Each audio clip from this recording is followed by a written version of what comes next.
விழுப்புரம் மாவட்டம் செஞ்சி அருகே குடிநீர் வழங்காததை கண்டித்து பழங்குடி மக்கள் சாலை மறியல் போராட்டத்தில் ஈடுபட்டனர். செஞ்சியை அடுத்த மாதம்பூண்டி கிராமத்திற்கு உட்பட்ட கஞ்சூர் பகுதியில் வசித்து வரும் பழங்குடியின மக்களுக்கு முறையான குடிநீர் வசதியின்றி தவித்து வந்தனர். குடிநீர் கேட்டு பலமுறை அரசு அதிகாரிகளிடம் புகார் அளித்தும் எந்தவித நடவடிக்கையும் எடுக்கவில்லை.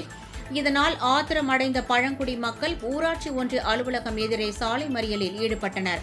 சம்பவ இடத்திற்கு வந்த செஞ்சி காவல் ஆய்வாளர் ஹரிகிருஷ்ணன், உதவி ஆய்வாளர் நவநீத கிருஷ்ணன் குடிநீர் வசதி ஏற்படுத்தி தர அதிகாரிகளிடம் பேசி நடவடிக்கை எடுக்கப்படும் என உறுதி அளித்ததின் பேரில் சாலை மறியல் கைவிடப்பட்டது.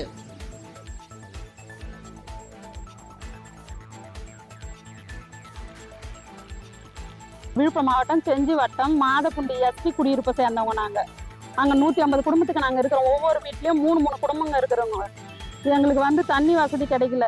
போர் போடுறாங்க, தண்ணி கிடைக்க மாட்டேங்குது. மீறி ஒரு போரில் தண்ணி வந்தால் ஒரு மாதமே சரியாக தண்ணி கிடைக்க மாட்டேங்குது. உடனே காயில் போயிடுது. மோட்ரு காயில் போய் மறுபடியும் காயில் கட்டின்னு 2 நாள் தண்ணி கிடைக்குது. 3ஆவது நாள் மறுபடியும் மோட்ரு காயில் போயிடுது. இப்படியே நாங்கள் இந்த 6-7 மாதமாக ரொம்ப கஷ்டப்படுறோம். இப்போ நாங்கள் தண்ணி கேட்டு பிடி ஆஃபீஸ்க்கு வந்திருக்கிறோம். எங்களுக்கு சரியான சொல்யூஷனை சொல்லணும்.